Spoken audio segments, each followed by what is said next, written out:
Sure. Hi, everybody. Good morning. Good afternoon. Welcome to the session. We have Anirudh Narayan today here with us. He's going to share interesting thoughts on how do you get customers during these hard times. I think this is something that all of us are kind of struggling with. So this is a very interesting topic even for us. We're looking forward to that. Welcome, Anirudh. Thank you for joining us. Vinudha, thank you for having me. And sorry for the delay. I know I had some problems on my end in terms of air meet, but thank you for having me. So I hope the feed is good for everybody. If not, please leave your concerns in the chat box so Sandhya can kind of reach back and let you know how to log in back. I'm going to take 4-5 minutes to kind of introduce what we are doing and where we are. I see a lot of um, repeat, participants. So I know you might be a little bored for this by now, but just for the sake of the newcomers into the group. So welcome again to THub's initiative for the webinars. So I'm going to take a few minutes on this.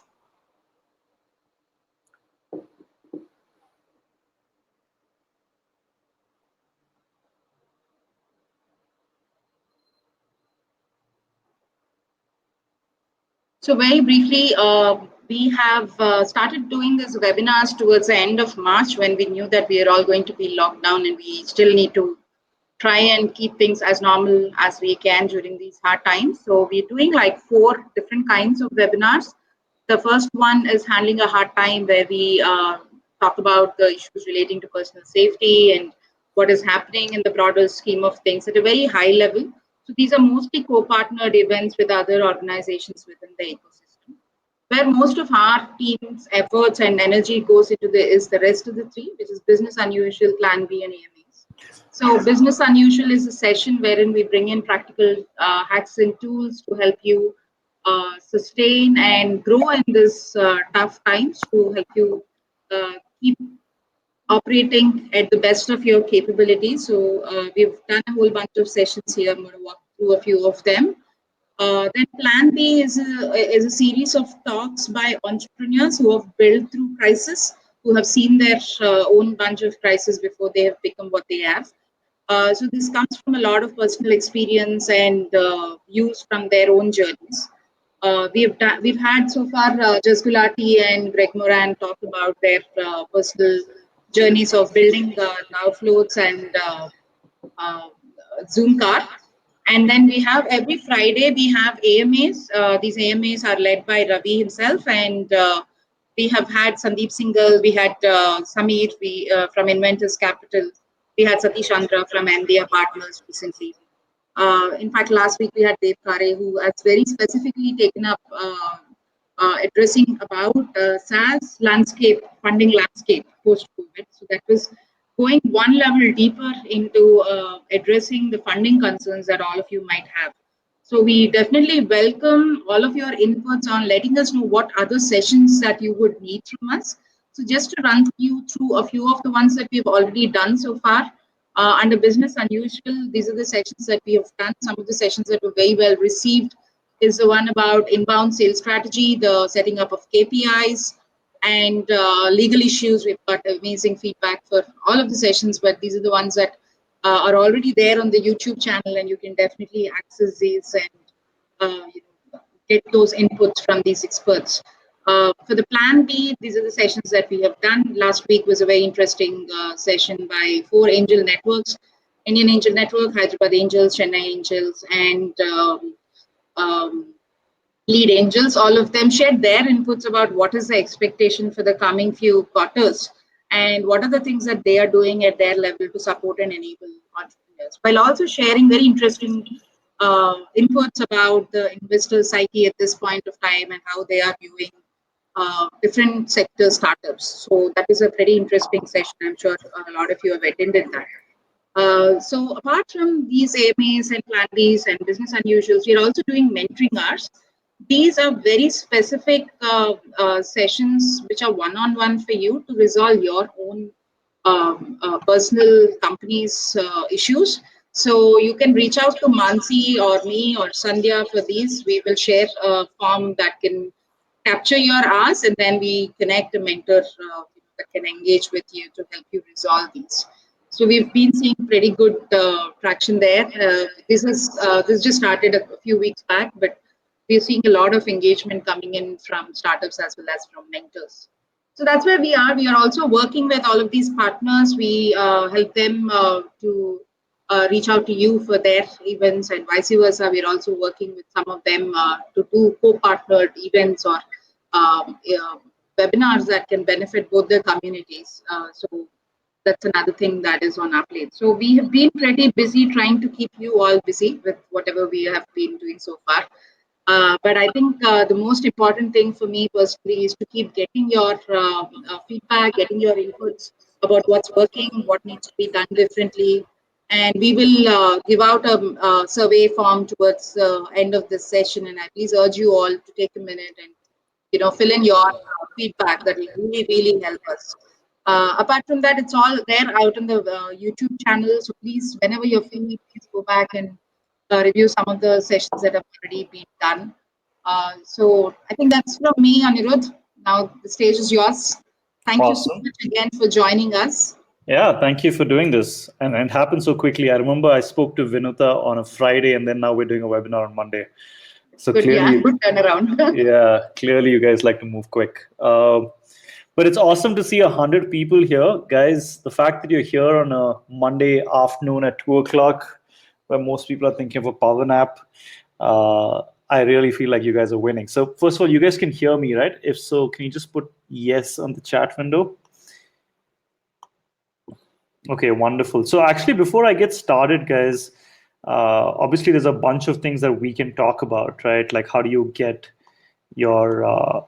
customers over the next 18 months to how do you retain your existing customers? And I obviously have like a presentation that's set up, but I'd like to hear from you. What sectors are you guys in at the moment? At least, I mean, the 100 of you, like just what sector are you in?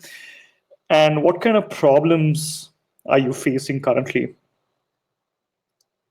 I mean, there are the obvious ones, obviously, like people don't have money, or you know, you don't. I mean, maybe revenue is an issue in terms of influx. But I'd love to hear from you.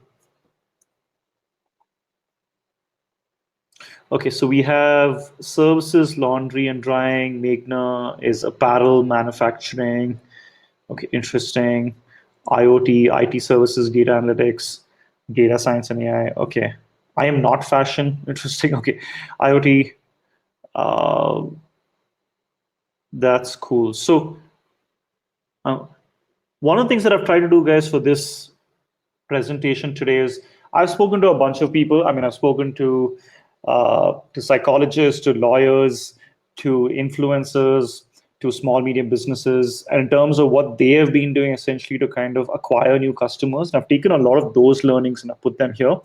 And I want to start off with a disclaimer that things are bad.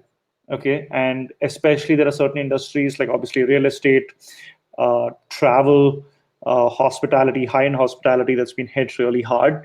And there are certain things that I could give you as much advice on these things, but at the end of it, you might be like, Ani, we still can't do this. Okay, so what I've tried to do is put as many ideas together, collate them together, and hopefully this becomes a place where all of us can discuss different ideas as well, if you're seeing in terms of what's worked around you.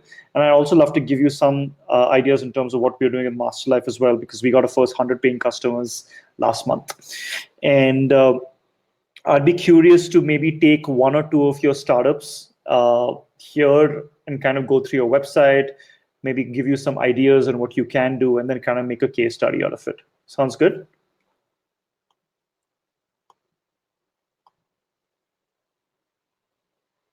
Okay.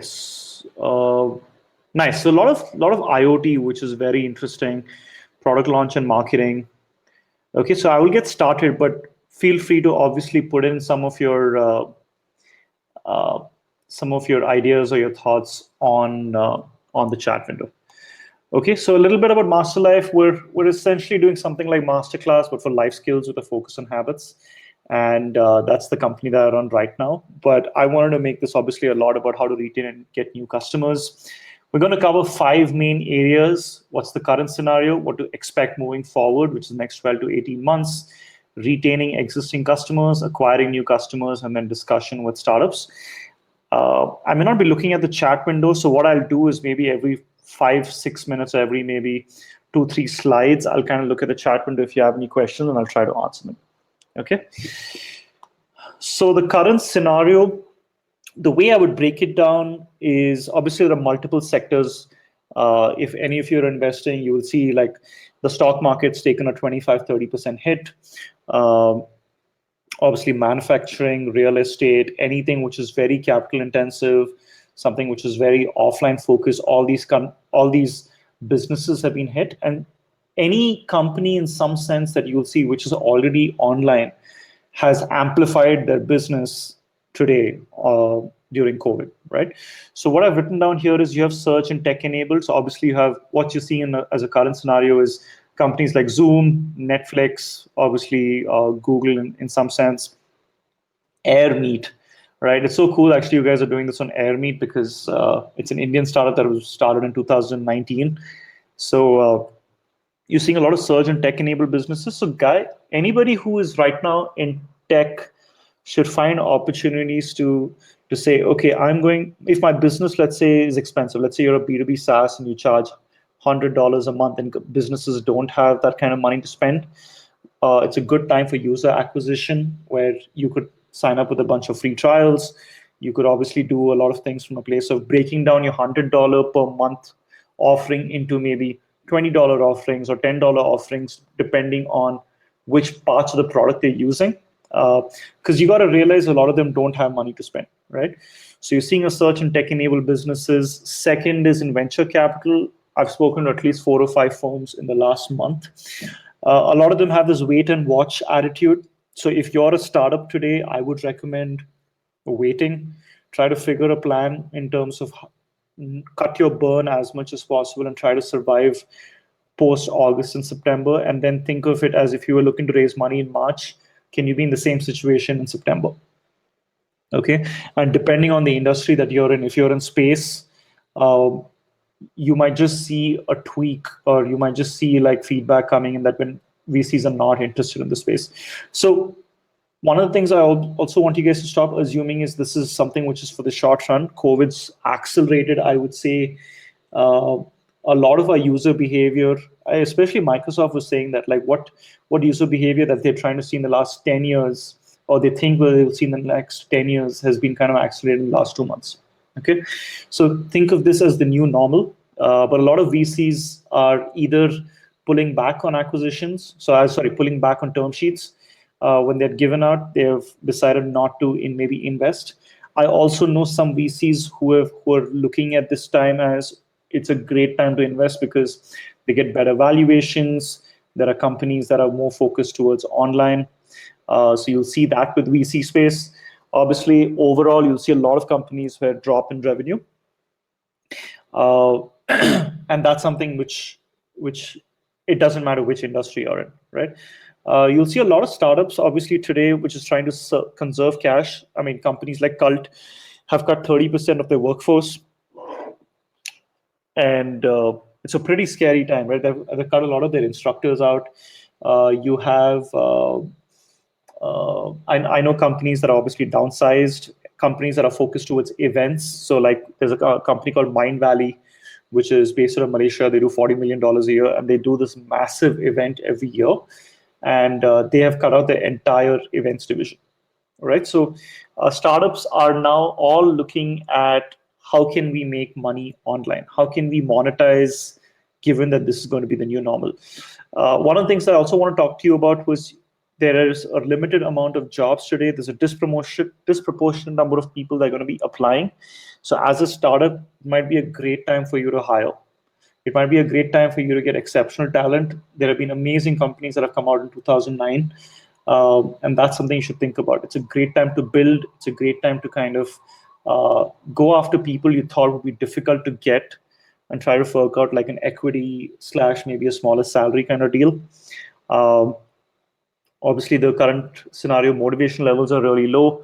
And that's something I want you to be very cognizant about, because what you might see is, if you are generally someone who's extroverted and derive your energy from outside, you might feel like, oh my God, I used to have all this momentum. But like today, your physiological space has taken a hit, right? Like your food, your shelter, a lot of the things that you don't think about on an everyday basis has taken a hit. So it is very okay for your motivation levels to drop. So the plan that you might have made for like 3 years or 5 years, you might have to make for like the next 6 months or 12 months. The last thing I want to talk to you about was China, USA, and India. The reason why I brought that up is any business that was very focused towards the US. So whether you're an outsourcing business, whether you had clients in the US, it's a double-edged sword. So because there's US will most probably go into a recession this year, and we might see a flat. The predictions are we might have a 1 to 1.2% growth in 2020, and there may be negative growth in the US. So a lot of businesses will cut back on costs. So it might be difficult for you to get clients from the US, but it's also possible that if you're offering services that are a lot cheaper than what's available in the US, you might be able to leverage on that. The reason why I brought China and India is, in the long run, China might benefit very deeply from this. India might benefit very deeply from this COVID situation, primarily because you're seeing a lot of maybe a lot of flack, maybe a lot of trade sanctions being posed on China because of COVID.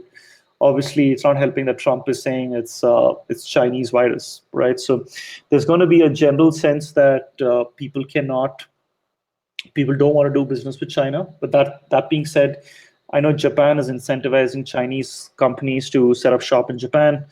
You might see, as a result, because of trade sanctions being put by the US on China, India might see a side benefit. Okay, so you might see a surge in manufacturing. You might see a surge in uh, the foreign deposit or the foreign money coming into India. Okay. The reason why I wanted to give you a high level before I get into the nitty gritties is I want you to be very clear of some of the sectors that might do well, some of the sectors that may not do well, right, in the short run and the long run. Okay. Um,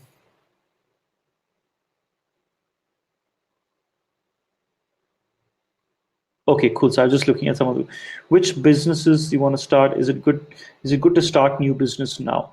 Okay, so Lalita, I will answer your question, but in the short term, I think um, there are genuine problems that you can solve today, and it's a great time to solve problems. And when you think of any uh, business at the end of the day is solving a customer's problem, right? So if you're thinking of what business to solve, the best thing to do is actually start talking to your customers, or start talking to your potential customers and see how you can solve that problem.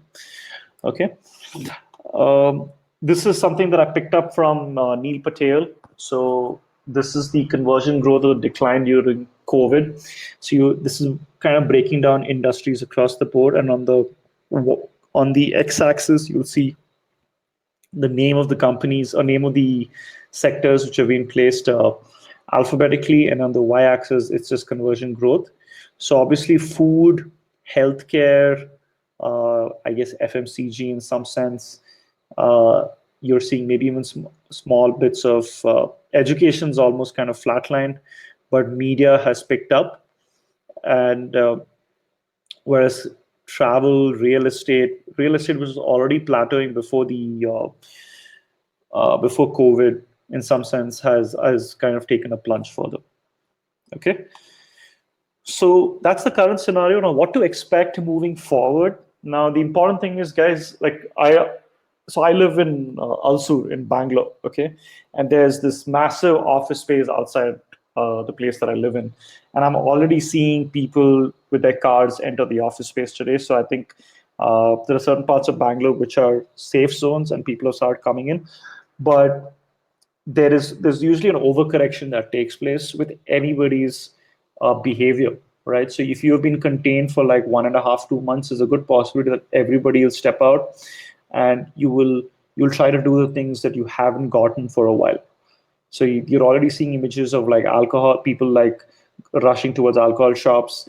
You might see people like going into work, and I personally expect, because there was a BCG report that came out that said by June, July, we should be the time when we go back in, and it's already made. So expect 1 or 2 lockdowns. Okay.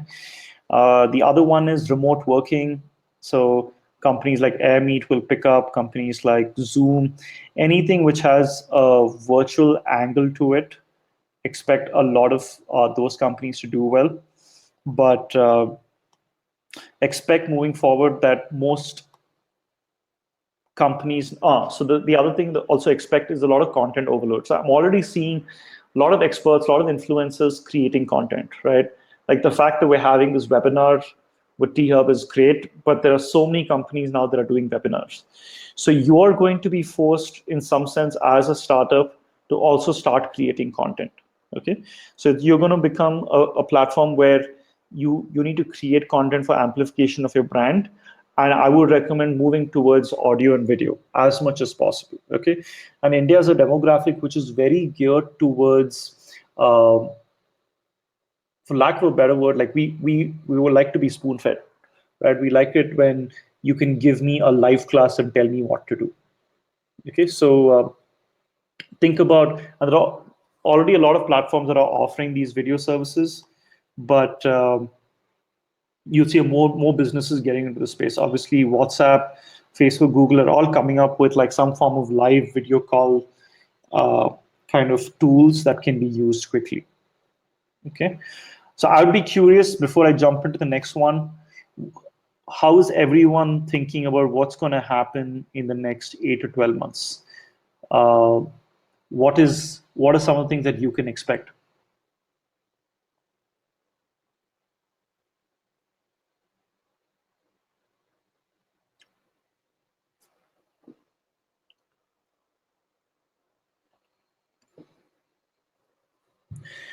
Okay, Srinivas, your question, like work from home, we are into IoT based real time remote.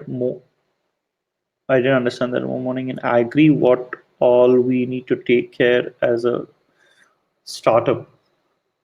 Okay, so one of the interesting things to do, think of it today, is you're using a catapult and you're pulling back, and then maybe 3 months from now you're kind of ready to fire, and it's a great time to actually give out your product or integrate or get your future customers very aware of your product.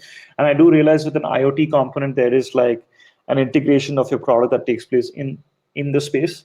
But on the visual side of things, what are some of the, sorry, on the tech side of things, what are some of the things that you will do? So that's something we can definitely talk about. Um Cool. So let's actually talk about a bunch of things in terms of what people are doing in terms of retaining existing customers and then acquiring new customers. So in terms of retaining existing customers, I have put up maybe 10 or 12 companies, and I'd like to get from you also. I mean, I'd like to get a sense of what you guys, or what are you hearing and what people are doing in terms of retaining existing customers. So WeWork is premium co-working. It comes under real estate. They've taken a massive hit, but they're doing a couple of things. One is so it's a recurring model of like you pay on a monthly basis. They have told people that you continue paying for this month, but for the next month you don't have to pay. Okay, and so because they know that in the future when things are actually opening up, they might still get customers, right? So the same thing might happen with other co-working spaces as well. You're seeing them. There's still been a drop though in a lot of like small medium enterprises and startups saying they'll join back in the future.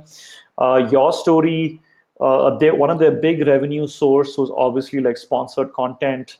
It was events. It was some of these courses. So think of it as if you had 4 or 5 revenue channels as a large company, 2, 3 major revenue channels has been taken away from you. So they are now really moving towards uh, engaging their existing audience with the news around COVID, right? So retaining existing customers here is more in terms of trying to get, if the top of the funnel is, let's say we have 8 to 10 million people coming to a platform, now we want 15 million people, now we have 20 million people coming to the platform. We're going to reduce the cost in terms of, because our revenue is reduced considerably, we're going to reduce the costs that actually come in uh, by, by, let's say, not by getting out of that office space. So there are certain, I'm not exactly sure what your story is exactly doing from a cost cutting standpoint, but they're really ramping up on their news around COVID. Cult, as you can see, if you guys are getting the ads, they're doing a lot of masterclasses online with Brett Lee and with like I think one of the famous dance practices. Uh, Baiju, on the other hand, so the important thing to remember today, guys, is the ads. People are not spending on ads at all. So it's actually a great time to be running ads if you are interested. Because earlier, let's say for the same targeting, if you were doing on Facebook and Instagram, if it cost you, let's say 9 to 10 rupees a click or 9 to 10 rupees for download, now you'll get it for 3 to 4 rupees. So there's been a drastic reduction um, in the conversion cost. Okay, so actually, Baiju ran a massive ad in the newspaper, I think on Times of India or one of these newspapers. Ola, because the cab industry has taken a big hit, they're pushing massively on food. You'll suddenly see on Swiggy, they have this Ola Kitchen, which they're pushing at. HackerRank. So HackerRank, for those of you who don't know, is it's a platform where you can improve your coding skills, and it's also a recruiting tool, right? So the recruiting tool, in some sense, because companies have stopped recruiting, at least most companies have stopped recruiting, minus the Facebook and the Googles and the Amazons of the world. Actually, by the way, Walmart also hired 100,000 new people during COVID. Okay, so there are some companies that are doing really well, but HackerRank is delaying its subscription. So if it was on a monthly, they're delaying its subscription by the month. Obviously, you know about Zoom and AirMeet. Zoom used to have this limit of 40 minutes, where after 40 minutes you have to pay for the premium version of $15 a month, but now they've removed it. And I think Zoom has seen a surge of like 20% of users in quarter 1. Um, then you have Swiggy. Swiggy, obviously, this contactless delivery. People are still eating. And then finally, there's a company called Jigsaw Thinking. So this might be interesting because a lot of entrepreneurs or consultants as well, what they have started doing is they've started offering webinars. Um, if let's say there are, so okay, so let me actually take a step back. With Jigsaw Thinking, what they do is they work with entrepreneurs and startups and help them grow their business 10x in 12 months. But what they're doing smartly is instead of people having to pay a retainer basis, they've broken the same service down into a webinar series that you can actually do and actually charge people on a weekly basis. Okay, so for example, you have AirMeet with THub, and we're doing the specific webinar. Imagine like you do 5 webinars in a row from Monday to Friday, and then companies are like, you can pay for these 5 webinars as a cluster. Okay, so some companies are actually charging upfront, some companies are actually doing this for free. Okay. Uh, you have therapists. So there's Anna Chandy, who's actually Deepika Padukone's psychologist. What therapists have started doing is offering the services online. They're continuing to support them. They've started doing group therapy. They start doing therapy over the weekends. You'll see a lot of companies, like for example, Seth Godin has come up with a live conference, which is like a virtual conference for 2 hours, and offering it as a platform where multiple people can kind of uh, multiple instructors can come on and do live sessions for 2 hours. Uh, and then similarly, you have executive coaches who are also, in some sense, breaking their existing services down. If let's say their retainer was 75,000 bucks a month, they're saying, okay, continue doing it, but like for this COVID, we'll reduce it to maybe 15,000 bucks a month. But instead of doing 4 sessions, I mean, instead of doing 8 sessions, I'll do 4 sessions, right? Uh, so before we actually get into acquiring new customers, how are some of you kind of doing this? How are some of you going about, or what are you seeing around in terms of retaining new customers?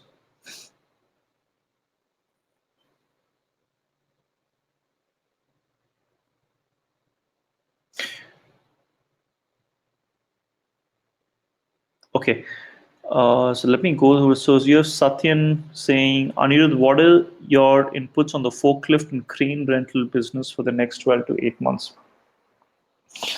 I think any business which has high fixed costs, which is associated with construction um, and real estate, in some sense, is taking a hit. Any I just feel like a lot of that's going to get delayed by 8 to 10 months. So if you have a lease on something like that, I spoke to one. I spoke to a second generation entrepreneur that runs like 6 different businesses. One is in the agricultural space, one is the manufacturing base. He's actually considering shutting down the manufacturing business for like the next literally 6 to 10 months, and then maybe restarting it next year. So uh, I wish I had a better answer for you in terms of the forklift and crane rental business, but everyone's taking a hit in that supply chain, right? Um or promote sale electronics and FMCG in the coming new months. So Dr. Prasad, so I'll tell you there are four sectors that is worth looking into. Okay, so there's pharma, there is food, there's FMCG, um, maybe some foreign, like if there's some form of catering to the US market in the form of tech, right? So I just feel like anything related to electronics is going to take a big hit. Um, you are not going to see people buying new refrigerators and new microwaves over the next 6 to 12 months. So, but the interesting thing to think about is if your current business is in an industry which is taken a massive hit, is there a way that you can pivot your current offering to another industry that needs that information or it needs this product, right? So that's something to think about. Uh, Agriculture sectors like hydroponics are rising. What's your take on that? Uh, I think the methodology, in some sense, is maybe not. I mean, I think it's strongly it's not as important as at the end of the day in which sector you're in. For example, I feel like the agriculture sector is actually going to do well. So whether it's hydroponics, whether it's drip irrigation, whether it's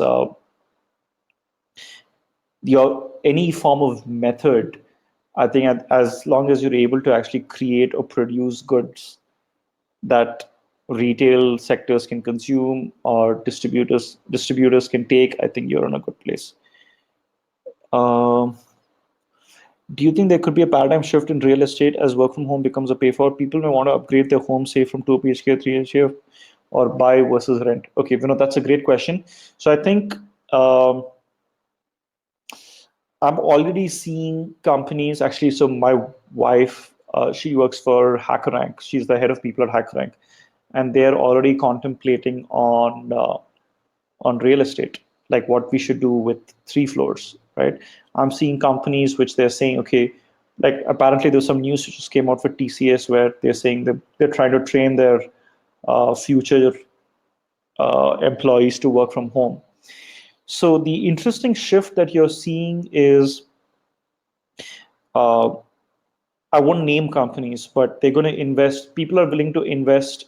Okay, so let's say if you're a 200-person office, they're willing to reduce it to a 50-person office or a 75-person office and say these batch of people are going to come into work from Monday, Wednesday, Friday. And they're going to have a set of people that come in on Tuesday and Thursday. So that's one. Second is the money that they would have spent on rent, they're willing to uh, distribute it in setting up your home office space. Okay, so which is your 2 BHK, 3 BHK, which could be possible, but people are not going to spend more money in the next 6 to 8 months. People are going to watch. People are going to be slightly hesitant. So you might have that, but you still have a huge population in Bangalore, at least, and I'm sure even in Hyderabad and all these major cities that people have come from tier 2 cities to tier 1, where they have where they're living in small apartments, and it's very difficult for them to work from home, where the bedroom and their office space is exactly the same. So one of the things that they are trying to do is, so one of the things is like, can we at least get that population, that early young population that is alone at home, can we get them to kind of work into an office space quickly? Um, Lalita, to your question, what will be the future of food and apparel business? So there is, I forgot the name of this company. So a lot of small medium businesses are not getting um, a corpus from the government, right? as much as is, I think there's some form of support or sanction that was created, but I don't think they're getting it. So I think apparel business, anything which is a luck, I think at the end of the day it boils down to a sentiment, Lalita. So like if everyone feels like we're still in a very shaky, precarious position, they're not going to invest in things that's good to have. Okay. What ends up happening during recession in most scenarios, like 2009 to 2011, there was a huge surge in education because they were like, education is something that's very agnostic of recessions in some sense. So I think the food business will do well. The high-end food business will take a hit. You'll see a lot of food businesses jumping into delivery and marketplaces. You'll see a lot more satellite kitchens coming up, a lot more contactless delivery. Um, I was actually going to cover something called Leela Palace, which is your high-end hospitality space here today, has started doing food delivery on Swiggy. Okay, so I want you to know, like during recession, when the world takes a hit, it's not like suddenly you see a surge in revenue. You'll maybe see a surge in people using your products, but unless you're like the absolute, like this one end of like the Netflix of the world, like the likelihood of that happening is really low. Okay. Um, so let me just come back to this. Let me kind of cover this acquiring new startups, and then we get back to this. Okay. So what I've done here is in terms of acquiring new users, there are some companies that have done a decent job. And what you have to do today, before you get into this, I want you to I want you to think about your customer persona very deeply. Who's my customer? What are their facts, pain, behavior, and goals? And the thing that I was offering them before COVID, is it possible for me to offer that in just a different form or in just a different medium? Okay, and these are some of the companies that are doing that. So for example, let's take the Hub. The Hub Bengaluru is a co-working space. Okay, co-working has taken a hit. No one's entered or hit a co-working in the last 2 months. But one of the things that they have done well is they do Instagram lives every single day at 9 p.m. Okay, the number of followers that's gone, they've gone up by I think 2,500 followers in the last month. Okay, and what they are saying is, honestly, I had very remotely heard of the Hub Bengaluru, but because of this current like COVID, their brand has amplified. Like they've interviewed people like Mohandas Pai, okay, and the founder of the Hub is like 25 years old or 26 years old. So they have acquired a lot of like branded users that know about their product, but not, and they know that now they went, I think today or last week, to go check out the space and clean it up. Okay, so something for you to think about is you'll see a lot of amplification of the online stuff. Okay, so a company called Fishhook, which is a digital marketing agency, a lot of digital marketing agencies have lost clients because people are not spending. But what they've started doing is they've collaborated with WeWork, and they're doing office hours. So they are telling WeWork, listen, like you have all these startups, we're willing to do office hours. If WeWork can cover half and startups can cover half, we could, in some sense, offer all these services. Hey, we're willing to do marketing breakdowns for you. We'll do an audit. We'll decide your marketing strategy. Okay, so that's one. Book My Show obviously has taken a massive hit in terms of movies. People are not going to be watching movies. The next time you go to a cinema theater might be like 6 months from now, 9 months from now, or this might completely change the behavior of production of movies in the future. People may not create movies in cinema theaters anymore, but might directly do it on these marketplaces like Netflix or Amazon, right? Amazon Prime. So what they have started doing is a lot of live events, okay, which is being done. So live events, let's say, is Pratik Kuhad, who's a pretty awesome singer. If let's say he's going to sing and he's performing on like 4 or 5 things, he'll he'll put his information on Book My Show, and then Book My Show is become a ticketing platform, right? So they already have an existing platform for tickets, right? They already have an existing platform where people can come in.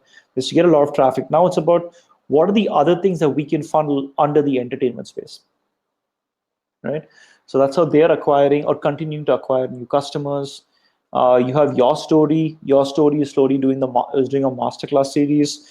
They recently did a masterclass series on finance. They're going to do a masterclass series on personal development. I know they're pushing their digital marketing courses a lot more. Okay. You have HackerRank. HackerRank is another very tech focused platform. And I do understand, guys, the examples that I'm giving you might be there is a tech enabled angle to it. But something for you to think about is if you don't have a tech enabled angle, can you create a tech enabled angle? Right? Can you increase the brand of your business? It's very hard to fight macro factors, but one of the things that you can do, which has worked really well for me, and I'm going to give you an example here, is how do you pitch to future customers so that they can actually join you, right? Zoom. What WeWork has started doing is they've actually started pitching to enterprises, and they've started getting a lot of inbound and enterprise clients as well. Which is so a lot of small medium businesses who think WeWork's expensive, they're slowly moving out. But you're seeing enterprise clients where they're saying we don't want to be locked into a tech park for 3 years. We want something which is month to month, and we want to be able to distribute or break our teams down into multiple smaller offices. So we were suddenly getting a lot of inbound there. Okay. Um, the other thing is running ads. So if you have again a tech enabled angle, as I said earlier, the ROI of paid ads before and after COVID is tremendously gone up. So imagine if you were paying 9 to 10 rupees to acquire a customer on Facebook, it's come down to maybe 2 to 3 rupees. So it's a great time to actually take advantage of that, right? The other thing is actually to take a lot of advantage. So remember, like recessions are a great time to invest in real estate. It's a great time to invest in stock markets, right? Or in ads wherever the demand has reduced considerably. But for a lot of us, I think we need to have a corpus, right? We need to have liquidity to say we can actually invest. Uh, so some of the things that you can do is I also want you to start thinking about if your offering was a lot more expensive, can you break your offerings down into smaller pieces? Can you take your existing offering and then put it into a new space? One of the things that I would recommend is if you want to acquire new customers is you have to pick up the skill of either you making videos or you doing audio, right? So you're either doing podcasts, you're doing videos, and you need to start getting out there socially, okay? Because everyone's it just so apparently the screen time has gone up by 3 hours per person. So you just have more eyeballs and more screen time or more business time that you can actually get with these people. Okay. One of the things that I wanted to do was as an exercise, and it could be interesting, is how do you get customers outbound? Okay. So for example, if you're a digital marketing agency of let's say, or you are someone who can help with marketing, one of the things that I would do is I would get onto Angel List or LinkedIn. Okay, so let's say I go to Angel List. I'm actually just opening up Angel List on the side. I've looked at all the companies that have raised money recently or are seed funded or Series A funded. And what I will do from there is, hang on.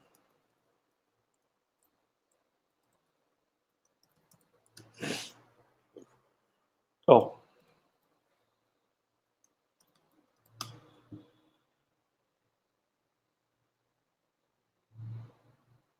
okay. So do you see this? So let's say this is so this exercise that I'm doing right now is more applicable to startups that can use other businesses from a place of partnerships or can look at other startups that are hiring and maybe fit into that space. Okay. So for example, let's look at this. You have, it says design model, growth hacker, remote possible, $6, $35,000. So if I want to get a job here, if I suddenly look at design model and say, okay, it says time saving tool for online entrepreneurs, I would want to go to them and say, is there something that I can offer them? And in return, can they offer to me? And then we could do a partnership, right? So that's one possibility. The other one is I would actually create some form of like a plan. Okay, so if I was a marketer, I'd go to design mode and say, here are all the things that you can do to optimize your website. Here are some things that you can do so you can get more customers. Imagine I kind of create a 7-8 pager PDF exhaustive plan to say this is how you can grow your business. While everybody else is saying, hey, listen, I'm interested in your job. If you create an exhaustive plan, then you come in and say, oh my God, who's this person who actually spent that extra effort to do this for us? And when you end up doing that, that gets your foot in the door. And then after that, you can have conversations. So I would say not spread yourself too thin. Find maybe 5 or 6 potential startups, whether it's on LinkedIn, um, whether it's on Angel List, any platform that you think which could be interesting to you, but you know your personas, you know your company that you're going after. Find out how you can help their business, give them a bunch of ideas on how you can help their business, and then after that, in some sense, scale. Okay. The other thing that I want all of you to start thinking about is educational content is really picking up today. So can you start repurposing some of the stuff that you're doing from an educational standpoint? So if you're a digital marketing agency, can you templatize some of your audits? Can you actually create courses? Can you do can you do like live classes on a weekly basis? Right? Can you kind of create like a workshop model, but it's online, right? Everything that you do from a place of offering educational content can be done online, right? If you're in the IoT business or the agricultural business, there is someone at the end of the day that needs some form of education from your side. So are there things that you can monetize given your knowledge? Okay, so if everyone is putting in money or everyone's kind of jumping into the education space, is because people are willing to spend that money at this point in time for the next 12 to 18 months. Okay, so I'd love to kind of explore that with you guys as well. And if you have your existing customers, I would recommend like literally drop them a message, give them a call, and ask them, guys, what's going on? What are some of the problems you're having? How can we help? Right? The amount of qualitative feedback that you'll get from them would be immense. Okay, so one of the things that I would recommend is also talk to 5 or 6 of your customers, see where their mind is at, and if there's something that you can create uh, that is associated with them. Okay. Um, cool. So I just went on a rant there. So Ajay, your bit is electronic manufacturing to replace dependence on China. I feel like the dependency on China will still remain. Uh, I just feel like other countries in the world will also start looking at options like Bangladesh, South Korea, Philippines, India for other opportunities of manufacturing. Cotton apparel, khadi, handicrafts are good. Hmm. What about the future of insurance sales? Is this COVID fear brought some awareness on importance on health and life insurance? I mean, if you already have health and life insurance, it helps.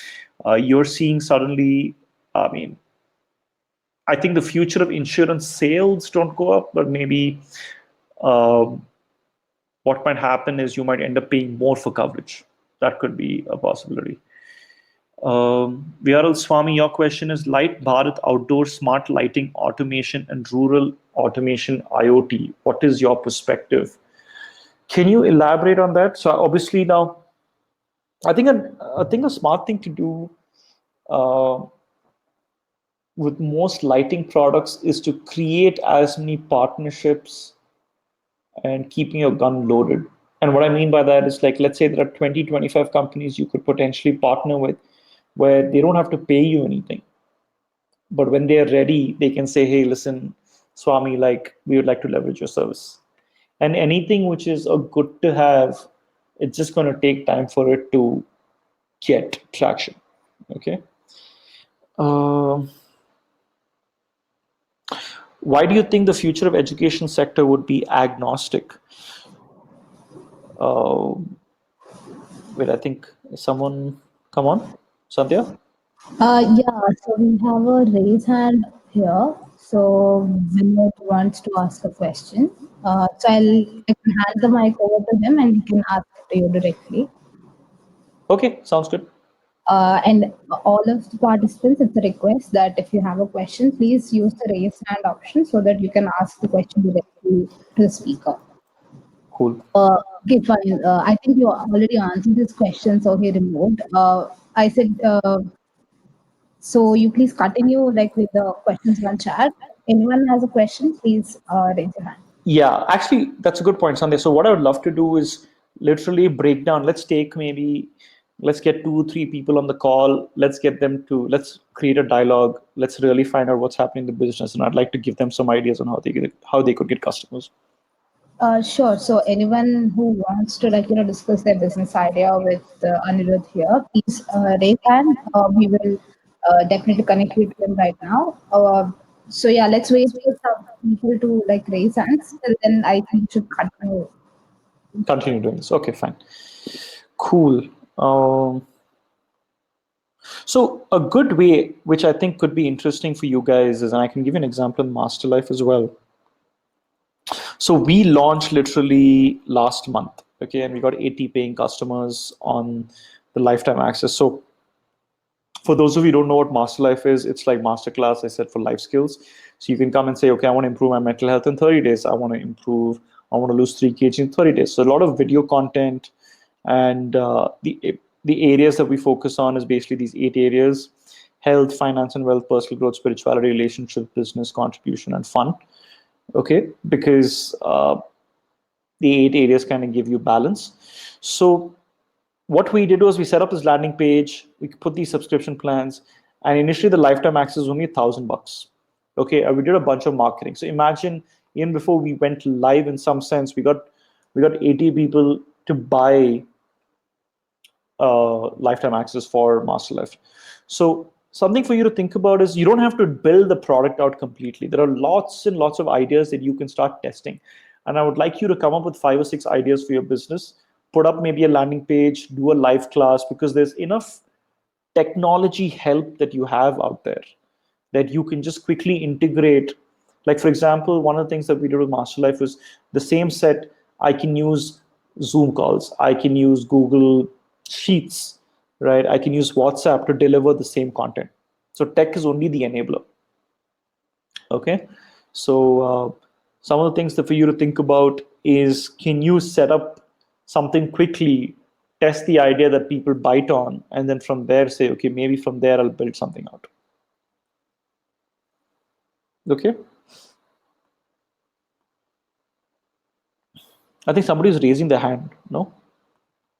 Okay, so where are we? Chat. No.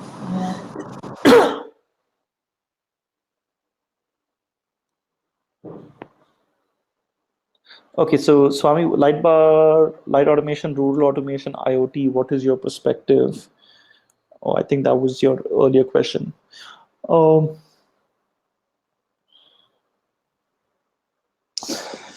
Unfortunately, I think when you think of something like IoT, it's in a space which helps improve, it helps reduce costs, or it helps reduce the number of employees or people working on something specific. And it also maybe helps you be a little more proactive instead of reactive.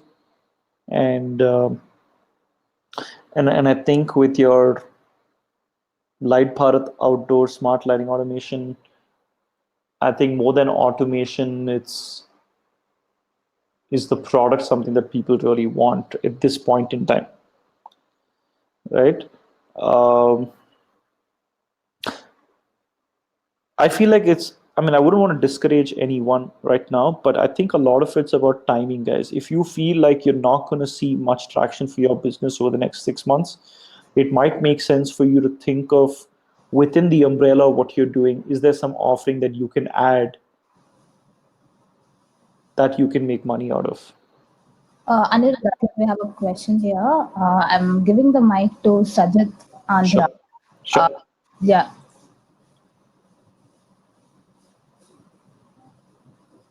Sajid, hello. Sajid, can't hear you. Hello, Sajid.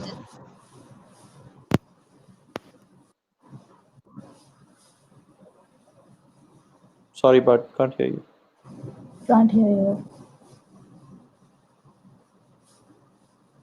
Can you just remove yourself from, unmute yourself? I think you must have unmuted.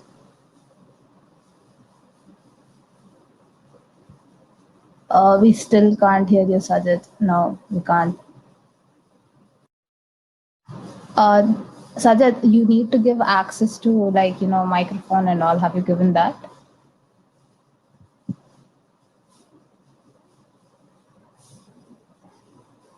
Mm, okay, I don't think we can hear him. Sajid, hello? Sajid, do you want to just type your answer Yeah. question out on the general chat? Sorry, buddy.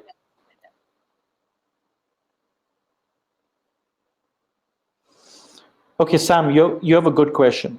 So can you spell a few ideas which we can launch during these tough times and most of the things are not working out? So anything related to COVID worth going after, and you have startup.gov that's supporting you. There are accelerators that are thinking of this, because think of this as apparently there are 1.5 million viruses out there that we still don't have a cure for, right? So there may be worse time. There could be a time in the future where we're not prepared. So for you, it might be interesting for you to think about.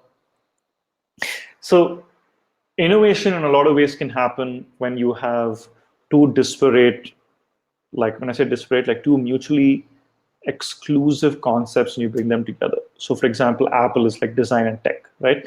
Like if you're saying, oh, the apparel business has taken hit, but people are going to buy masks.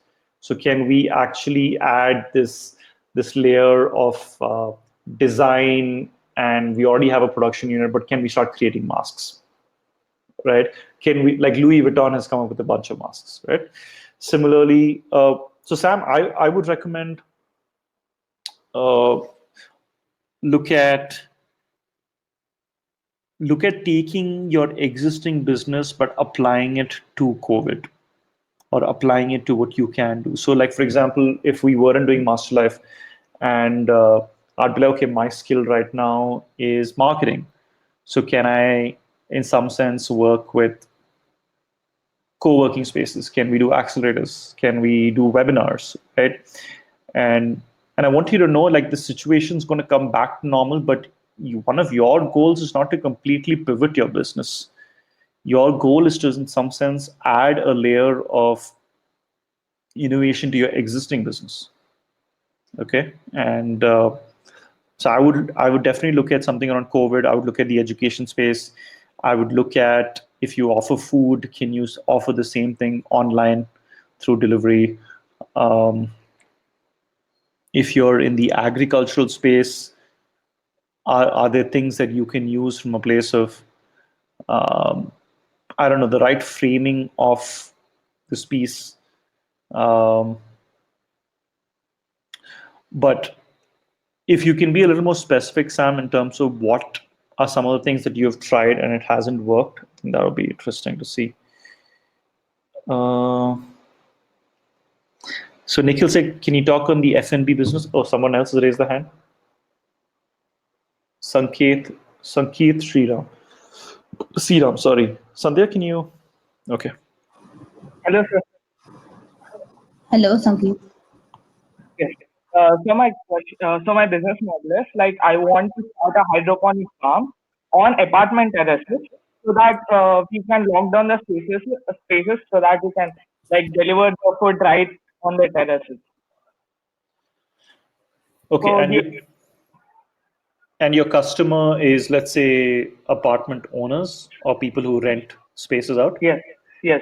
Okay. And So for example, if we just take an apartment called My Home Apartments, and it has approx 1,700 families.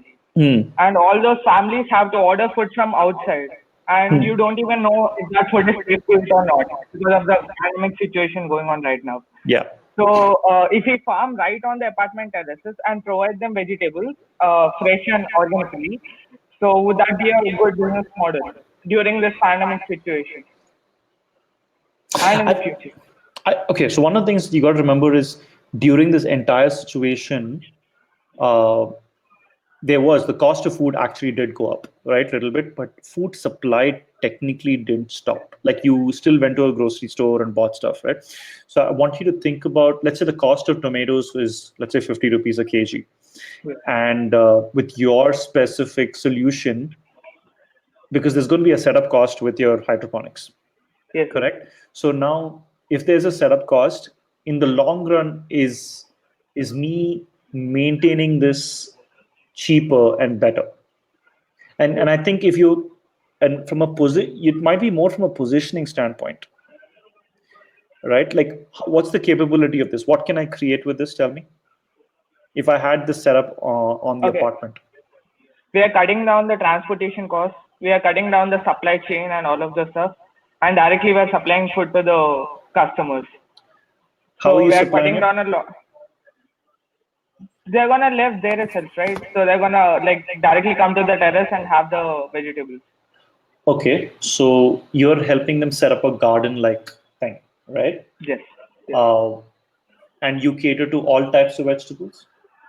Yes, kind of all the kind of vegetables that can be grown hydroponically. Okay, so if I needed 1 kg of can you grow potatoes hydroponically?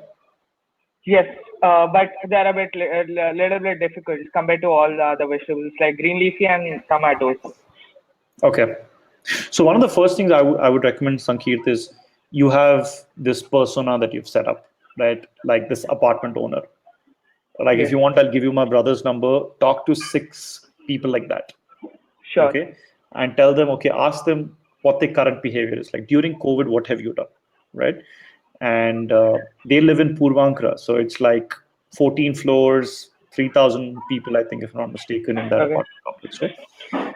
So if you asked him, you create a script and asked him like, hey, like, where are you getting your vegetables right now? And then would you consider something like this? Uh, if if it's cheap, if he says, you know what, an F, yeah, like if he says, Sankeet, absolutely, I would do it, then it's worth pursuing. If it's something which is not a fiction, like it's like, dude, like my grocery store is downstairs, I'll go get it, Uh, then they might be like, you know what, I don't think I'm interested. So okay. but what could be interesting for you is, um, what if you could sell this concept to a grocery guy, you know, Okay. where the source is, and it's just another additional source for them to create more vegetables, you know. So Yeah. remember, anything which is not helping me survive directly, uh, tough. I mean, it might make sense for you to actually grow this out completely, and you rent spaces out, and then you're able to sell it Yes. to these people, right? Yes. Yes. Yeah. But have you tried any of that so far? Like in this No, I last week? haven't. But Okay. I was doing the paperwork, and I'm satisfied with the paperwork, so I'm taking this idea forward. Okay. You know why it might make sense is like you set up something in your own apartment complex, grow quite a Yes. bit, and then Yes. quickly set it up, quickly test it by saying, guys, I have the cost of 1 kg of tomatoes in the market right now is 50 rupees. Okay. I can sell it for $40. Does anybody Yeah. want it? You know? Okay. And if you're Yeah, able to that makes sell, sense. right? Yeah. And if you're able to sell maybe all your vegetables out in the complex, then you'd be like, okay, let's do one more round. Let's scale this Sure. up. Right? Sure. Yeah. Thank you so much. Cool, man. Okay. Lots of questions. Lots of questions. Lots of questions. Yeah. Question, Anirudh. Yeah. It's Srinivas from MLIT Solutions. And yeah. Yeah, Srinivas here. See, Hey, Srinivas. basically, hi, how are you? Good, See, good. we are in the IoT and EAS based smart poultry related domain, but it's a real time remote monitoring system for the critical conditions from the poultry. Remote monitoring is there, and we already have 25 customers already. So, but we are looking for someone who can help us on sales strategy. We are building the sales strategy based on the current situations, COVID situations. So, can someone help us on that? Hmm. Um, I mean, obviously, there is somebody that I can obviously put you in touch with. They can help you with the sales strategy. Yeah, right. Yeah. So Check out Anmol Garg. He runs something okay. called Sales 5X, and he's also somebody who's created like a masterclass on our platform, and they could work out a consulting model with you if that's of interest. Yeah, that's what exactly we're looking for. Yeah. So yeah, and coming back to this real-time remote monitoring, what my question was like, since it's a real-time remote monitoring, earlier was for the customers like an optional one, but I feel or we feel that it's a kind of mandatory option. It because of their distancing, social distancing, or whatever it is, they'll be looking more for this real-time remote monitoring. So am I correct on this scenario? Or do you suggest anything to be taken precaution in this situation as a startup? I mean, I think if you can position it as a must have, see, I'll tell you a great way to sell actually, Srinivas, is fear. Unfortunately, but fear is a great way to kind of get a foot in the door, especially during these times. So if you can position it saying with the real time monitoring, the likelihood of a pandemic affecting you because you're constantly in touch with poultry, let's say hypothetically, right? Because like H1N1 happened through poultry, and COVID is through bats, I guess, and SARS, if I'm not mistaken, happened through a pig. So if you're able to position it as, this makes sure that you will not fall sick, then I think you're in a good direction. And I can obviously, my gut says that it's a good way to actually get them to at least speak to you. But you have to assume that they will not invest in you in the short run. You have to assume that they will use your product, but they may not pay for that service. So I think a good way to think about it is, can you start monetizing that data? Is that Okay. data which you get from a lot of these? Because what will happen slowly is maybe that data becomes interesting, and then it becomes then there's a tech angle to it, and there's a dashboard that you could create where people can access as a Ah, subscription. okay. Here we already have 25 customers. They like Suguna is also, they are also our customers. We have not just giving the monitoring, but we have given the complete analytical dashboard, which helps in they are seeing the value in the data as well. Okay, So interesting. Okay, so so so it's like a scaling up kind of thing, and after getting this traction, we don't know how to approach in the current pandemic situation. That's the strategy that we are looking for. okay, So so Srinivas, give me some data that you have gotten from these existing 25 customers, which could be yes, interesting for since potential 3 years customers. we have data, and we have given a lot of insights for them. They are seeing the value in it, like even the good customers in India, top customers in India. But the thing is, like, we want to move on in the current situation. We want to handle the current situation. So hope I am explaining putting it forward in a proper way what we Yeah, are yeah, looking. absolutely. So, Srini, so my question to you is, let's say if I was your potential customer and you had to pitch to me, I'm saying you definitely have gotten some very interesting data from these existing customers. So, Huh, correct. is there something that you can position saying once Suguna started using our product, they derived these kind of analytics. As a result, they were able to save more money, or they were able to reduce the number of diseases, like something which as a Yes. business I'll be like, yeah, this makes sense. Yeah, we have the case study for that, completely real time, and it's just a paid version where yeah, they have seen the very good results. Efficiency has been improved. For example, instead of 1 lakh chicks, they caught 1 lakh, about certain percentage of the chicks over. The efficiency has increased and reduced the mortality as well. So So Srini, uh-huh. then if that's the case, is it possible that you could give your product out for free for the next 2 months? Oh, yeah, I didn't get your question. Free for As, next 3. is it possible that you could give your product out for the next 2 months for free? Yes, of course. Right. So Yeah. So, I mean, it would be cool. There is no harm in saying, okay, let's identify another 25 potential customers, reaching out to the founder and saying, listen, this has been of immense value to players in your space. I would recommend that you use this product for free. Okay, use it for a couple of months. We'll help you with the onboarding, all of that. Start using it. And then once you get out of this COVID, we can talk about. Yeah, of course, we can give it. But apart from that, what I am saying is like, since these customers, in our website also we mentioned, like, apart from Suguna, about 5-6 customers, they have clearly mentioned, the MDs, they themselves mentioned that there is a good improvement in the efficiency. We have displayed in our website as well. Right. And so I can give more details on the case study that we have done at the case study as a commercial also, not just the pilot one, as a fully commercial one.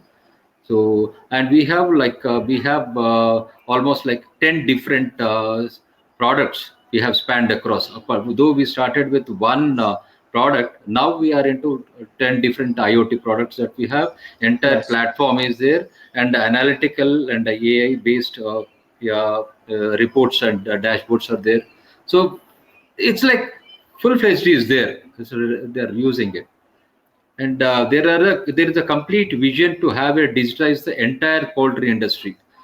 Right. Of course, apart from poultry, customers are coming from the other scopes like mint, money printing customers also. They called us and they have sent an inquiry as well.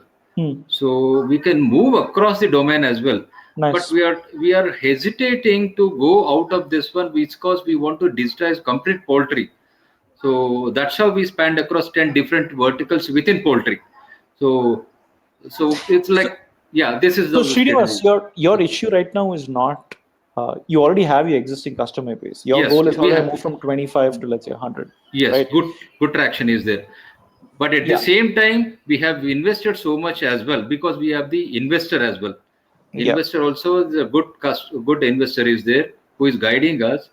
But he cannot come to the level of strategy, day-to-day activities. He cannot come on that. Sure. So we need someone who can guide us in the current situation, guiding the strategy as well as sales execution. Of course, we are doing it. It's not that we are not into business. We are into that. Scale up is something that we are looking for. Sure. Sure, Srini. I mean, what I can do is I can put you in touch with Anmol, and that conversation might be really fruitful for you. That will be great. Thank you. I appreciate your suggestion and thanks for your time. And can I have your any contact number or later? Of course, if I can get that's also fine. Sandhya, you can email me at ani@masterlife.in. ani@masterlife.in. Okay. That's why actually everybody, if they wanted to use. Okay. Yeah. Cool. Thank you. Thank you, Srini. Yeah. Anirudh, before moving to the next questions, can we just take like a minute break? I just request all the participants here to fill the feedback form. It just helps us make the sessions more useful and beneficial. So if you could just take like 1 minute from answering questions, like I just want everyone to fill the form as soon as possible so that we can resume. Sure. I'll just go get some water and come. Yeah, sure. Thank you, Sandhya. Yeah, thank you. Thank you, Srinivas.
Yeah. Anirudh, I have a question for you. Like, feedback form. So I have just, this one question.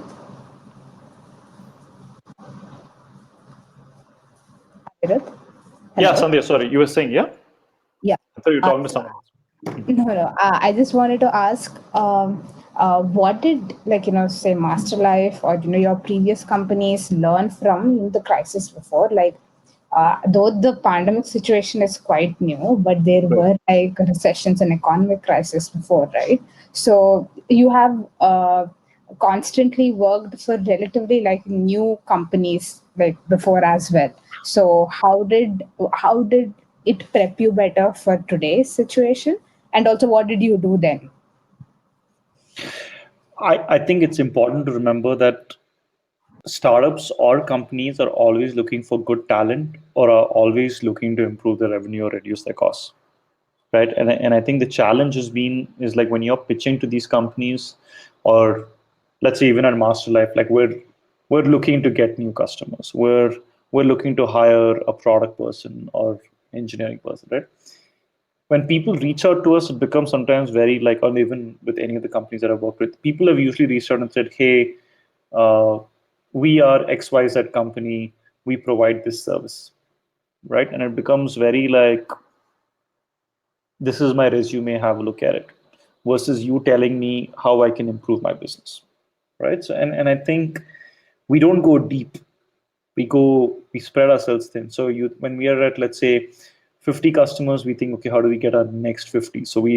And the amount of effort that we put across these 50 is not as high versus if we had to put all our effort into, let's say, five companies. So I think the first thing to remember is, sure, like companies are constrained with budgets to spend, but companies will get creative if you are good and if you can offer something, right? Like there are different ways companies can always barter services at this point. Companies could barter equity, right? So I think the first thing to remember is like if I had to pitch a job for myself, or if I had to pitch Masterlife to WeWork, like one of the things that we're doing today is, okay, we're telling WeWork, listen, you can't pay us. Okay, just give us access. So we'll give you lifetime access for a product, which is, let's say, $2,500 to all the employees. In return, would you be willing to broadcast this across, let's say, 100,000 people in your network? Understood. Okay. Right. So I think we're going to old school bartering now, which is absolutely important. And Correct. I remember my dad was in Kiev during the Soviet Union in 1989, 1990, and at that point when uh, Soviet Union, USSR kind of broke down, Yeah. people in Kiev were on the streets and they were bartering. There was no money. Their currency was absolutely devalued. It didn't make any sense. Okay. So that's why it's more important today for us to barter, for us to offer things which we can which we can get creative around. And then maybe 6 months down the line, when actually the economy starts picking up again, then we're able to, uh, start talking about in dollars or in rupees. Understood. Okay. Yeah. Thank you. Sure. I think we'll continue with the question and answer. We don't have any raise hands, but a few questions here. And yeah, I think you can maybe take one more question because, like, we are really short on time here. Sure, sure. So, So, I think Meghna's question is, what is your outlook on the apparel retail space, especially kids apparel? Considering kids are going to be home and they won't be in uniforms. Hmm.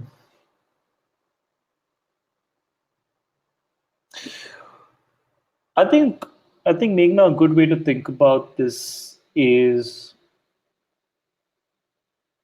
people are not going. So okay, let's take this whole cycle in, right. When you talk about apparel, kids apparel, who's spending? Parents are spending. So where are parents getting their money from?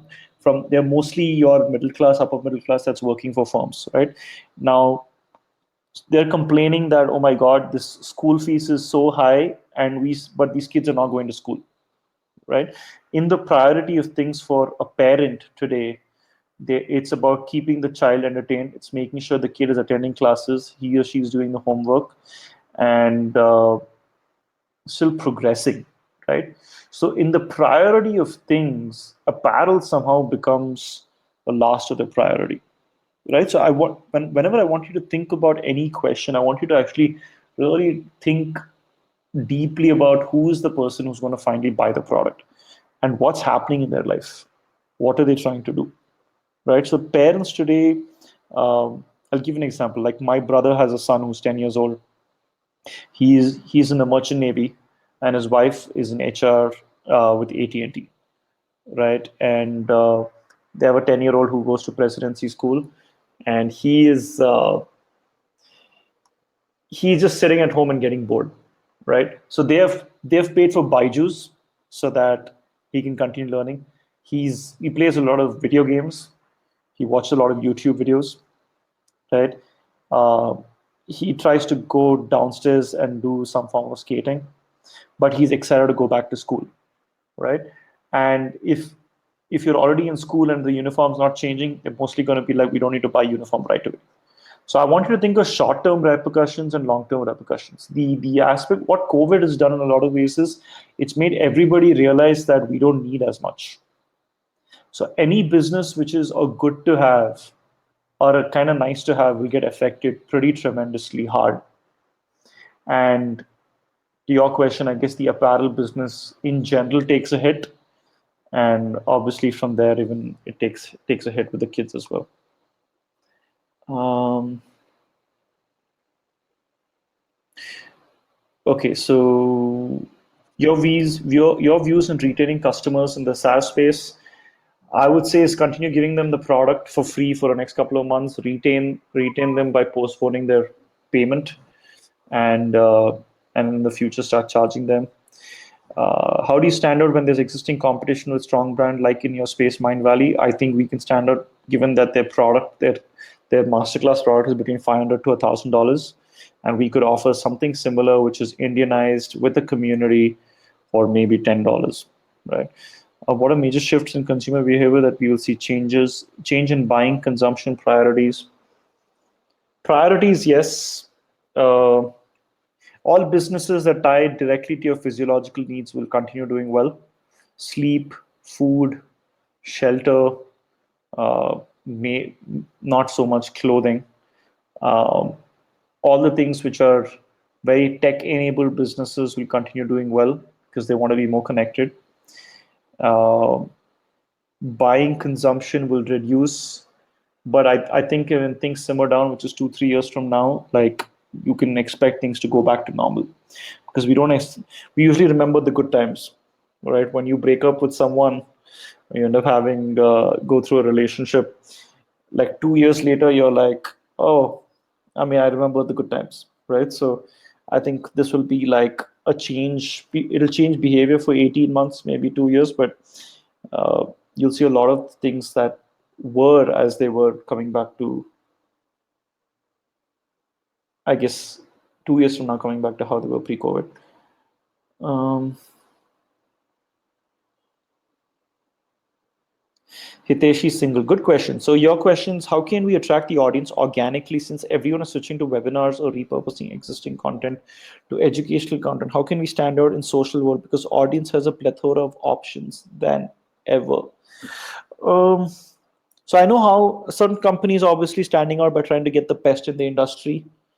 So obviously like a cult getting Brett Lee and An Academy getting Virat Kohli and Anushka Sharma. And obviously that's difficult, right? I don't expect normal companies, I mean, companies that don't have deep pockets to get them. That's for starters, right?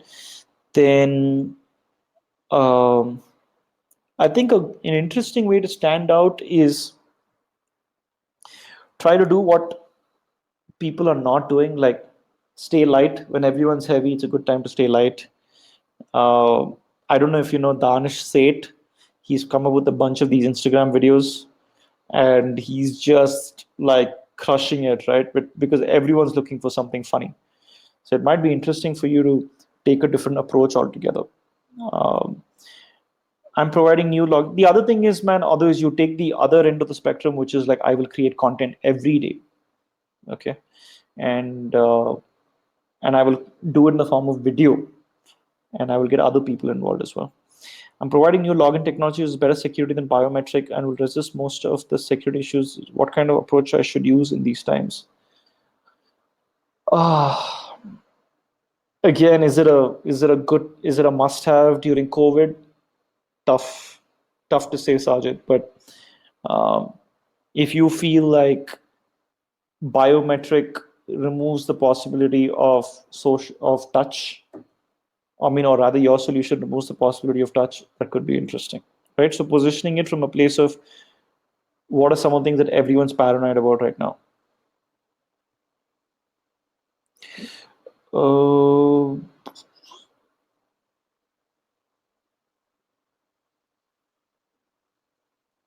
Production, okay.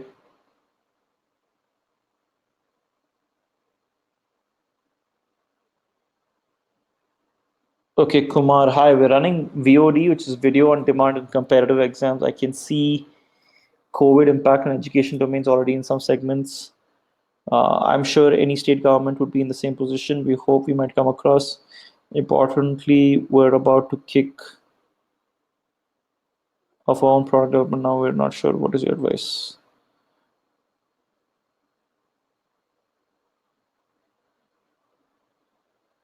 I think it's a good time to build. It's a good time to give your product out for free. Video on demand in comparative exams. I can see COVID impact on education domain already in some segments like comparative exams. There's no government jobs on here. I'm sure any state government would be in the same position. We hope we might come back to normal. But how do we survive? Importantly, kick on product develop. Kumar, that's a tough, long question.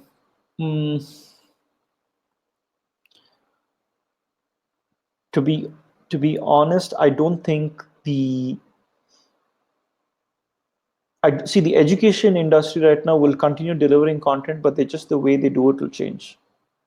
Like schools, kids may not go to school, but they'll do the same homework from home, or same classes from home. Similarly, like the education domain, people will still pass these exams, but yes, the jobs do get affected. So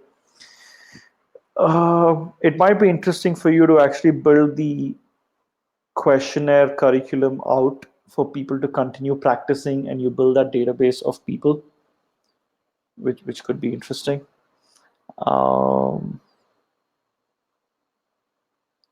Anyway, this is my last question, guys. After that, I'm going to call it.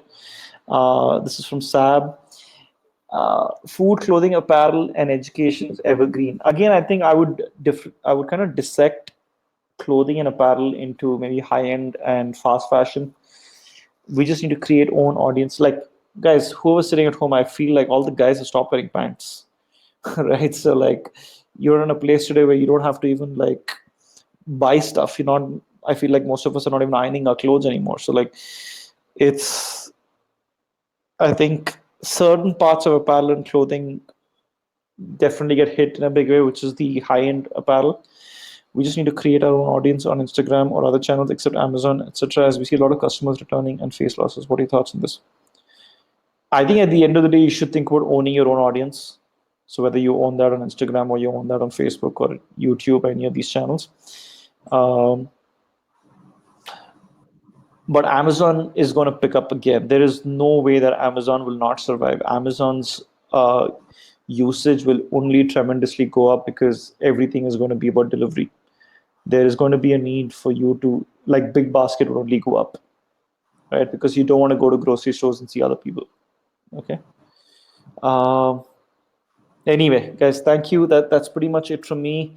If you're interested in checking out Masterlife, please do. You can go to masterlife.in, or you could obviously download the app on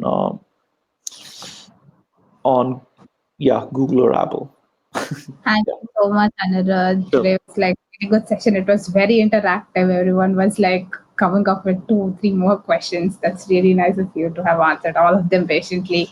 We went extra time today to answer all your questions. So please give a huge round of applause. You can do it by the smiley button here downstairs. Everyone. Thanks a lot. Thank Okay. you. Bye. Cool. See you. Take care.